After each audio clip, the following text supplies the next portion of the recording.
How to change your name on Google account. Hello guys, this is Atticus and welcome back to another tutorial video. In today's video, I'll teach you guys how you can change your age on Google account. Now this is basically changing your birthday, so let's begin. First, open up your Google Chrome. Make sure that you're logged into your account. Just tap on the top right and go to the settings. After you're there, you will see your account. Just tap on it.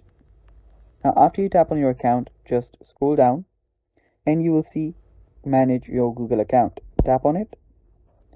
Now you'll get redirected to some place like this. Now tap on personal info, and under personal info you will see your name, birthday and gender. Tap on birthday, and after you tap on birthday you will be able to edit your birthday.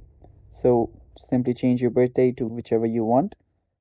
So let me just change this 7 to an 8 and tap on done. Now simply tap on save after that, and just confirm this, and after you do so, let it update, and there you go, your birthday has been updated. So it's that simple guys. That is how you can change your age on Google account. Thanks for watching. Stay tuned for more, and bye bye.